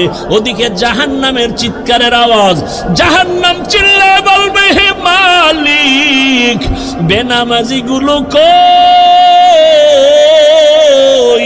গুনাহগার গুলো আমার পেটের মধ্যে দাও, আমার পেটের মধ্যে ক্ষুধা। নবী আপনিই তো ভয়ঙ্কর হালাতের কথা বলছেন। জাহান্নামের চিৎকারে হাসরের ময়দানটা থরথর করে কেঁপে উঠবে। এমনকি আমার আল্লাহ রাগ হয়ে আওয়াজ দিবেন, লিমানিল মুলকুল ইয়াউম লিল্লাহিল ওয়াহিদিল কাহ্হার। এত কঠিন আওয়াজ হবে, হাসরের ময়দানটা থরথর করে কাঁপতে থাকবে। ও নবী আপনিই বয়ান করেছেন, এত কঠিন হালাত, নারী আর পুরুষ সব উলঙ্গ দাঁড়াবে হাসরের মাঠে। আম্মা জান আয়েশা বলেন, নবী মানুষ কি লজ্জা পাবে না? কয়, ওরে আয়েশা জানো না, এমন ভয়ঙ্কর হালাত হবে, একজনের দিকে আর একজন তাকাবারও হুঁশ হবে না। এমন কঠিন অবস্থায় আল্লাহর নবীরা পর্যন্ত কান্না শুরু করবেন। আদম নবী কান্না করবেন, ঈসা নবী কান্না করবেন, ইব্রাহিম নবীর কান্না, মুসা নবীর কান্না, দাউদ পয়গম্বরের কান্না, নূহ পয়গম্বরের কান্না চলবে। নিজের উপায় নাই, কি উপায় হবে সেই চিন্তা, উম্মতের চিন্তা নাই। ইয়া রাসূলুল্লাহ, এক পর্যায়ে আল্লাহ আবার একটা কঠিন আওয়াজ দিবেন, ওয়ামতাজুল ইয়াউমা আইয়ুহাল মুজরিমুন। আল্লাহ একটা গায়বী আওয়াজ দিয়ে বলবেন, ও গুনাহগারেরা, ও বেনামাজিরা, ও বেপরদাওয়ালারা, যারা কোরআন হাদিস মানো নাই, আলেম ওলামা মানো নাই, নবী রাসূল মানো নাই, আজকে আমার নেককারদের থেকে তোরা আলাদা হইয়া যা, নেককারদের থেকে আলাদা হ। গুনাহগারেরা ভয়ে আলাদা হবে না। আল্লাহ বলবে, আমি কুদরতি ভাবে বাছুনি দিব, বাঁচতে গিয়া যখন ধরে ফেলবো, ওই গুনাহগার গুলো বাতাসের মতো উড়িয়া উড়িয়া জাহান্নামের রাস্তায় পড়বে। আর আল্লাহ বলবেন, ও আমার নেকাবুলওয়ালা, ও পর্দাওয়ালা নামাজি, সূর্যের গরম মাথায় লাগাইস না, আরশে আজিমের নিচে গিয়ে অপেক্ষা কর, রহমতের নবীর সাথে তোমরা সব জান্নাতে যাইবা। আর যারা গুনাহগার বেনামাজি, এদেরকে জাহান্নামের পথে দাঁড় করাইয়া আল্লাহ বলবে, ও ফেরেশতারা লাইনে দাঁড় করাও, আর আমি বাম হাতে আমলনামা দিব। ও রহমতের নবী, আল্লাহ যদি আমি আবু বকরকে ডাইকা বলে, আবু বকর আমার জান্নাত পাইয়া কি নিয়ে আসছো বলো, আমি যদি বলি আল্লাহ তোমার জান্নাতের মোহাব্বতে তোমাকে পাওয়ার জন্য নামাজ রোজা তেলাওয়াত জিকির নিয়ে আসছি, আল্লাহ যদি বলে আবু বকর আমি যেইভাবে নামাজ চাইছি ওইভাবে হক আদায় করে নামাজ আদায় করো নাই, আমি যেইভাবে রোজা চাইছি ওইভাবে হক আদায় করে তুমি রোজা আদায় করো নাই, তোমার আমল আমার কাছে পছন্দ হয় নাই, সাথে সাথে আমার উপরে জাহান্নামের অর্ডার জারি হয়ে যাবে। ওই সময় আমি আবু বকরের কি উপায় হবে? চোখের পানি ছেড়ে কান্না করি, ও পয়গম্বর দোয়া করবেন আল্লাহর আদালতে যেন নাজাতের রাস্তা খুলিয়া যায়। ও আমার যুবক বাবারা, বৃদ্ধ বাবাজিরা, পর্দার আড়ালের মা বোনেরা, আমি যে এত কষ্ট করে আপনাদের যত বয়ান শুনাইছি, আমি একবারও কিন্তু বলি নাই মাদ্রাসায় আসো, স্কুল ছেড়ে দাও, কলেজ ছেড়ে দাও, না, বরং তুমি কলেজে পড়ো, স্কুলে পড়ো, দাবি নাই। তুমি ডাক্তার হও, ইঞ্জিনিয়ার হও, প্রফেসর হও, এসপি হও, ডিসি হও, এমপি মন্ত্রী যাই হও না কেন, অনুরোধ করি বাবা, তোমার মতো কত যুবক স্কুল কলেজে ভরিয়াও নামাজ ছাড়ে না, দাড়ি কাটে না। নিজের বিবেকটাকে জিজ্ঞাসা করো, তোমার কপাল কেন খারাপ, তুমি পারো না কেন? তোমার মতো কত যুবক রাস্তায় গাড়ি চালায়, 5 বেলার নামাজ পড়ে নাই, বলো তুমি কেন পারবা না? তোমার মতো যুবক র্যাব, আর্মি, পুলিশ, বিডিআর এর চাকরি করে নামাজ পড়ে, তুমি কেন পারো না? তোমার মতো যুবক তাকায় দেখো, নদীর মধ্যে মাছ ধরে নামাজ পড়ে, কৃষি কাজ করে নামাজ পড়ে। নিজেকে জিজ্ঞাসা করো, তোমার কপালে কার বরদোয়া লাগছে? মা বাবার, নাকি শিক্ষকের, নাকি উলামায়ে কেরামের? না হয় তোমার মতো যুবক যদি দুনিয়ার সব লাইনে চাকরি করে, ব্যবসা করে, নামাজ পড়ে, তুমি পারো না কেন? ও পর্দার আড়ালের আম্মা জানেরা, আপনার আপনার মতো কত মা এই এলাকায় এখনো খুঁজলে পাওয়া যায়, বেপরদায় চলে না, নামাজ ছাড়ে না, মোবাইলে সময় নষ্ট করে না। ও আম্মা জানেরা, বোনেরা, মনটা কি চায় না একজন আদর্শমান ডাক্তারের মা হয়ে যাবেন? আপনার সন্তানের ব্যবহারে শিক্ষকরাও দোয়া করবে, আপনার সন্তানের আচরণে আলেম ওলামাও দোয়া করবে, আপনার সন্তান ডাক্তারি করবে, নামাজ পড়বে, কোরআন তেলাওয়াত করে আপনাদের জন্য দোয়া করবে। এরে আম্মা জান, যদি এমন চান আপনাকে আদর্শবান হতে হবে। আর জমিনে রহমতের নবীর আদর্শ থেকে সুন্দর আদর্শ আর নাই। ও আল্লাহর বান্দারা, ও আমার যুবক বাবারা, মা বোনেরা, বৃদ্ধ বাবাজিরা, তওবার দরজা খোলা, আল্লাহর কাছে তওবা করেন, সাহায্য চান, নামাজের মাধ্যমে, ধৈর্যের মাধ্যমে আল্লাহকে মনে মনে ডাক দেন। ও যুবক বাবা, জীবনে তো দাড়ি কম কাটো নাই, বেপরদায় কম চলো নাই, এখনো কি তোমার মনের শখ মিটে নাই রে বাবা? কয়দিন আর হায়াত পাইবা জানা নাই, আর কবে গুনাহ থেকে তওবা করবা জানা নাই। অন্তর যদি ভালো হয়, যদি তওবার নিয়ত থাকে, মনে মনে আমার আল্লাহকে ডাকো আর বলো, হে আল্লাহ, জীবনে কত হাতের দ্বারা গুনাহ করলাম, জবানের দ্বারা গুনাহ করেছি, চোখের দ্বারা গুনাহ করেছি। ও আল্লাহ, আমার মতো যুবক জেনারেল লাইনে থাকিয়া যদি নামাজ পড়ে আমি কেন পারবো না? আল্লাহ, তুমি বুঝি বেজার হয়ে গেছো, আজকে থেকে তওবা করতেছি, মরিয়া গেল আর নামাজ ছাড়বো না, দাড়ি কাটবো না, বেপরদায় চলবো না। মা বাবার দোয়া নিয়া, শিক্ষকের দোয়া নিয়া, ওলামায়ে কেরামের পরামর্শ নিয়া রসুলের আদর্শ মেনে চলবো। আর আলেমদের মহাব্বত অন্তরে নেও, কারণ এই ওলামায়ে কেরাম তোমার জন্য চোখের পানি ছেড়ে আল্লাহর কাছে দোয়া করে, গোটা উম্মতের হেদায়াতের জন্য দোয়া করে। আরে এত কষ্ট করে লেখাপড়া করে এই মাদ্রাসার সন্তানগুলো, খোঁজ নিয়ে দেখবা রাতের বেলা ঘুমায় না, ভোর রাতে উঠিয়া মাওলার কোরআন তেলাওয়াত করে, নামাজ পড়ে, দোয়া করে। এলাকায় শান্তি দাও, অসুস্থ রোগীদের সুস্থ বানাও। ওই উলামায়ে কেরামের দোয়া নিয়ে চলিও রে যুবক। আর উলামায়ে কেরাম যেখানে তৈরি হয়, ওদিকে তোমার অন্তরটা নরম রাখিয়া পারলে সহযোগিতা করিও। আর আল্লাহকে বলিও, আল্লাহ, আলেম হইতে পারি নাই, একজন আলেমের সহযোগী হতে চাই, একটু সহযোগিতাও করিও। আল্লাহর মহাব্বতে কোরআনওয়ালাদের সহযোগিতা করা, জীবন তোমার দুনিয়াতেও কামিয়াব হবে, পরকালেও কামিয়াব হবে। খবরদার এমন অন্তর যেন না হয় যে কোরআনওয়ালাও হতে পারলা না, কোরআনওয়ালাদের খেদমতেও তুমি আসতে পারলা না, এমন বদনসিব যেন তোমার না হয়। আল্লাহর কাছে অন্তর দিয়া তওবা করো, জীবনে আর গুনাহ করব না, নামাজ ছাড়বো না, বেপরদায় চলবো না, দাড়ি কাটবো না। তওবা করার মতো যদি অন্তর তৈরি হয়, মুনাফিকি না থাকে, খাঁটি তওবার নিয়তে দুটো হাত আল্লাহকে দেখায়া দাও। আয় আল্লাহ, হাতগুলো কবুল করে নেন, তওবা কবুল করে নেন, তওবার উপরে মজবুত হইয়া চলার তৌফিক দান করেন, আমিন। আলহামদুলিল্লাহি রাব্বিল আলামিন, ওয়াসসালাতু ওয়াসসালামু আলা সাইয়্যিদিল আম্বিয়া ওয়াল মুরসালিন وعلى آله وأصحابه أجمعين يا أرحم الراحمين يا أرحم الراحمين يا أرحم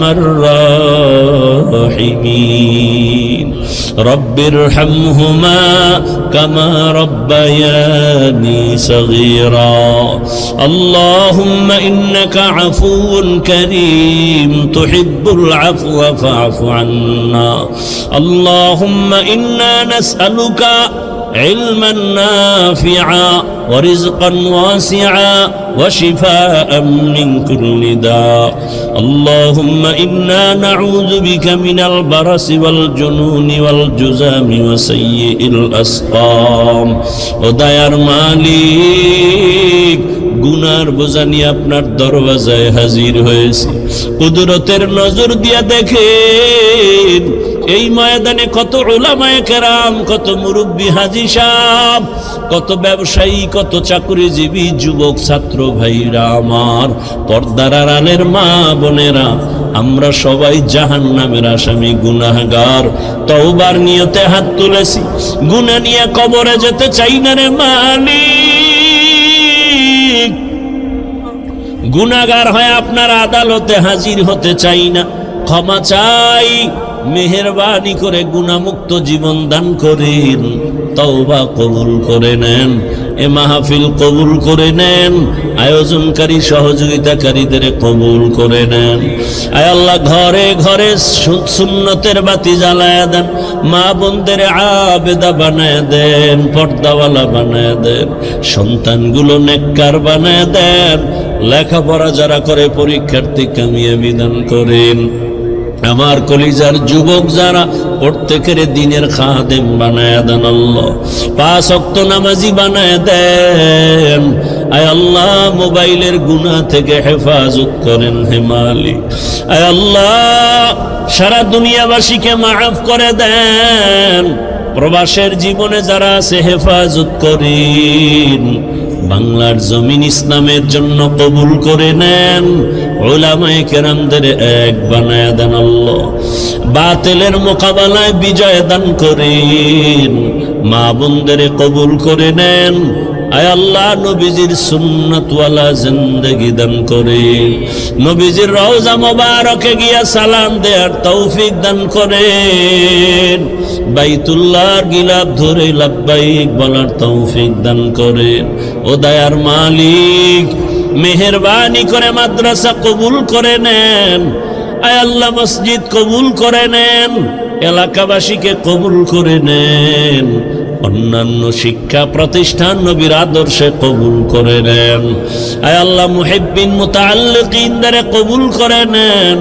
আয় আল্লাহ, ইলম হিলম হিকমত আমলে বরকত বাড়ায় দেন, উলামা তোলাবা উম্মতের অন্তরে ইজ্জত মোহাব্বত রুউব বাড়ায় দেন আল্লাহ। আয় আল্লাহ, আওয়াজে কথায় রুহানিয়াতে স্পষ্টতা রুউব বাড়ায় দেন, মুখালিফের মুওয়াফিক বানায় দেন, জাহিরি বাতিনি দুশমনের মোকাবেলায় বিজয় দান করেন। আয় আল্লাহ, নবীজির রওজা বাইতুল্লাহ জিয়ারতের জন্য কবুল করে নেন। রব্বুল আলামিন, সারা দুনিয়া ইজ্জতের সাথে খেদমতের জন্য কবুল করে নেন, ইজ্জতের জীবন দান করেন। আয় আল্লাহ, আমরা যারা হাত তুলেছি জানি না ময়দানে কারা ইয়াতীম, জীবনে আর বাবা দেখবে না, বাবাকে বাবা বলে ডাক দিতেও পারবে না, কে যেন মাহারা অসহায়, মেহেরবানি করে সবার কবর জান্নাত বানায় দেন। আম্বিয়ায়ে কেরাম, সাহাবায়ে কেরাম, শুহাদায়ে কেরাম, আউলিয়ায়ে কেরাম, আসাদেজায়ে কেরামদের কবর জান্নাতে উঁচু বানায় দেন আল্লাহ, জান্নাতে তার মাকাম উঁচু বানায় দেন। আয় আল্লাহ, যারা বেঁচে আছেন দীর্ঘ নেক হায়াত দান করেন, দীর্ঘ নেক হায়াত দান করেন, দীর্ঘ নেক হায়াত আমাদের দান করেন। অসুস্থ যারা সুস্থ বানায় দেন, সুস্থতার নেয়ামতকে দায়েমান কবুল করে নেন। আয় আল্লাহ, চলার পথে ইজ্জতের সাথে নিরাপদে কবুল করে নেন। আয় আল্লাহ, মুখালিফের মুওয়াফিক বানায় দেন।